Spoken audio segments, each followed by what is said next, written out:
Hey folks, this is Matt Rainwater, and today we're going to be reading episode 71 of Trailer Park Warlock.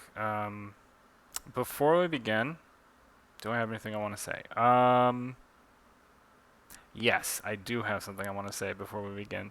I actually kind of went back and, because I felt like there was something missing in my Lenny McKenny voice, and so I went back and just sort of listened to some Terrence McKenna lectures to get an affect of that voice back into my head. And so I think that I'll be reading his character a little bit better. A little bit more towards what I was sort of thinking when I was writing him. And y'all seen how this goes if y'all remember season 2 and the way that I read Pont 2. I just. My French accent was such a wreck. But this should be a little bit better, right? Anyway, let's get started. Trailer Park Warlock, that frozen desert over yonder, which is I really like the way that it was a good title. Now, granted, before we begin, one more thing. Pretty much all the titles after a certain point are a quotation from the episode itself. Every once in a while, I'll have an episode that's like, Jake Baker in the et cetera, right? I did that a lot, especially in the first season. And then switched over in season 2. I switched over more to having quotations from within the episode, and that was mostly because the story started getting more and more less episodic and more serial in nature, and I felt like that was a better way of when titling the episode. Finding something that somebody says in the episode that really captures the heart of it, basically. So anyway, let's get going. Ah, hell. This ain't the Frosty King, unless they've expanded. Wonk wonk. And I don't remember them having live penguins. What's wrong with that one? Wonk! Wonk wonk! There were people, also, one more thing, right, but before we go to the next panel. There were people who were kind of like, why doesn't the night penguin have, like, a horse head? And I feel like the answer to that is pretty obvious, because that would be an necromancer, right? They seemed awfully riled up. They're Enpassanguins, right? They're kind of cute, though. Enpass what? Correct you are, Renoir. Adorable though they may be, the troops of the Enpassanguin are notoriously territorial in these great expanses of the Arctic. Antarctica? Hell, we gotta get back before we freeze to death out here. Sprack. Not a possibility at this particular juncture in time. Our wands are spent from the more than 9,000-mile misfire that brought us here. Misfire? Landing in Yellowstone would have been a misfire. This is a damn fool's errand. I don't think any of us are advanced enough to make fire from us out here. Sprack. Crap. Wonker, wonk, wonk, wonk.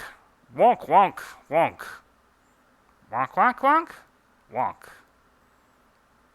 You speak penguin? I wouldn't say speak. Sublallergy.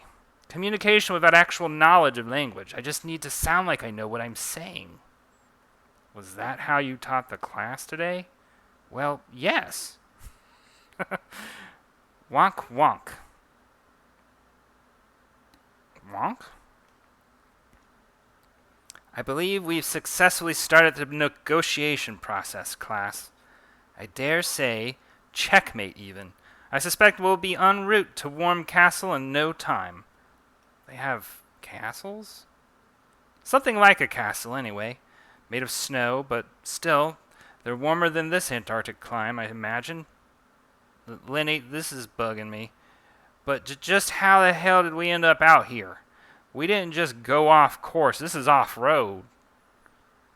As I warned all of you before the trip, I was not to be relied on as our guide to the Frosty King.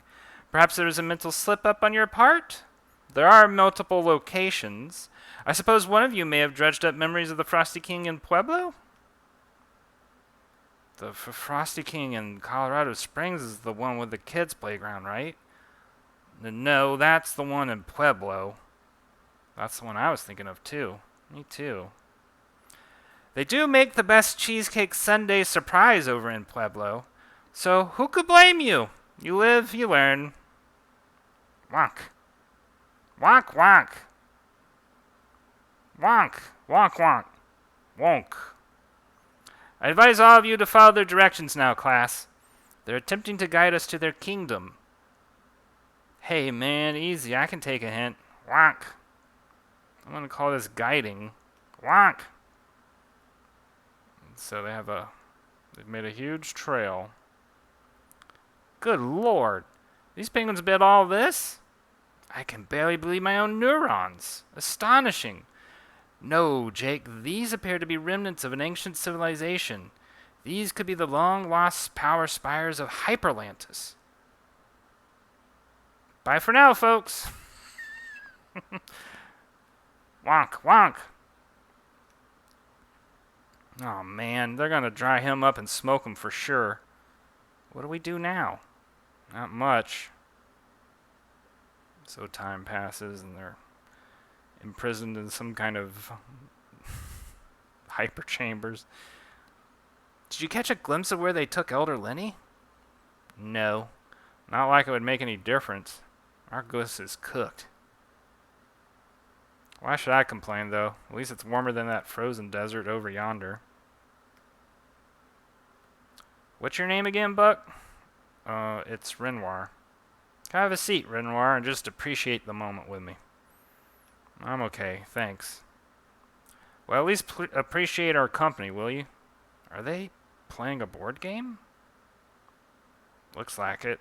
See, there's there's your Equimancer, by the way. I can guess why the Equimancer-looking bird is in here, but the other one? He looks kind of shifty, doesn't he? You don't think penguins get tried for murder, huh? I haven't a clue. Even if that was true, what could he possibly do to us? Clack.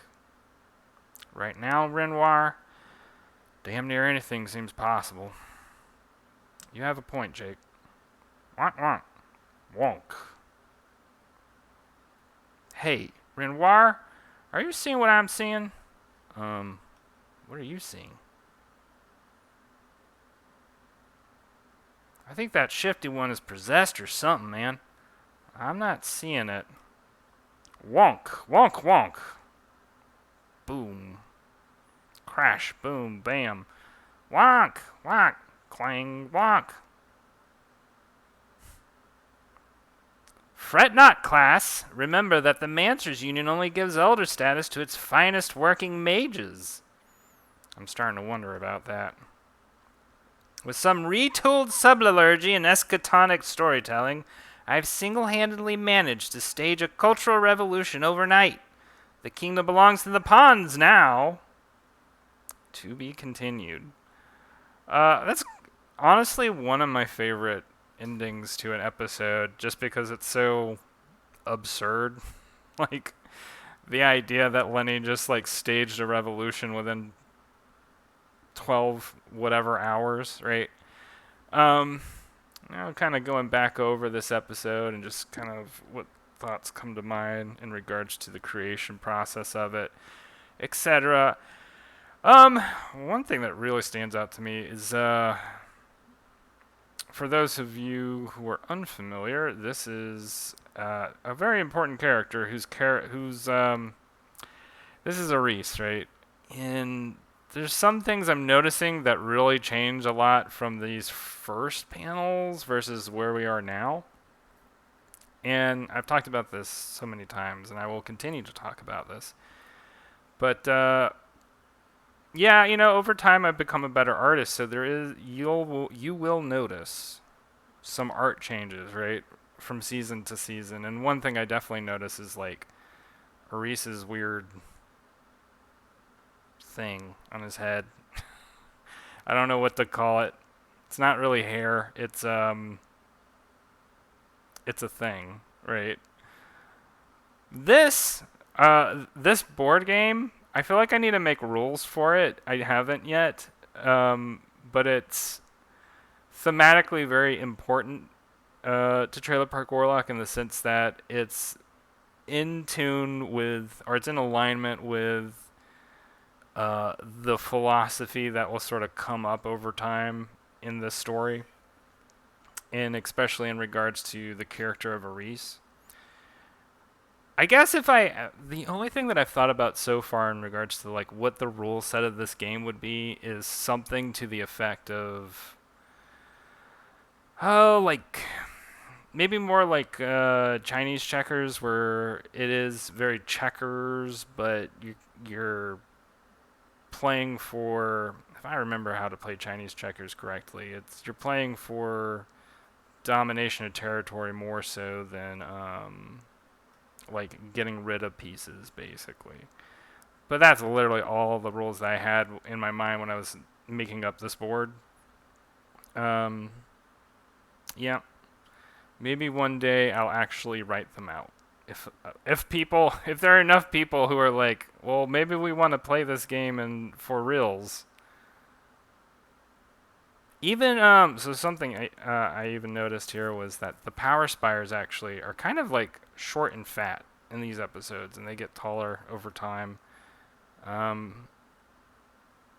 Well, that's what happens, like, especially as you become a better artist, you start to pay more and more attention to how you want things to look, how they ought to look. I really enjoyed Lenny McKenny's dialogue in this episode. I think that this episode really captures the most, like, nonchalantness might not be the correct word. His attitude, basically, of just like not worrying, and how much of a frustration it is to somebody like Jake, who is at least sort of trying to take the situation seriously. Like, he doesn't want to die, and Lenny McKenny's just like, we'll be fine. Yep, overall, I like the way this episode turned out, ultimately. I think that, like I said, there's some artwork stuff that I'm a little bit... this panel still holds up, though. I love this panel. This is great. This needs to be a wallpaper, honestly. And this turns out to be possibly one of the most important... plot points in the entire story of Trailer Park Warlock going forward. Anyway, we'll get there, right? Until then, I will leave y'all be for now, and thanks for hanging out. Thanks for reading with me. Be sure to, if you're not, I don't know, if for some reason you're not subscribed to Trailer Park Warlock on Webtoon, please take a moment to do that. Give it a rating that fits your approval of it. Like these videos as well. Leave a comment if you have any questions you want to ask. Be happy to answer them. I am doing a series of videos where I'm just talking and hanging out and drawing, and happy to take whatever questions you ask in these videos and answer them there, and just interact, like in whatever ways that y'all are looking for and interested in. This is a fun project for me. It's a project of love. I love doing it, love hanging out with y'all. I hope you are having a good one, all right? And we will talk again soon. Hope you're having a good day. And until next time, I'll see y'all later, all right? Bye.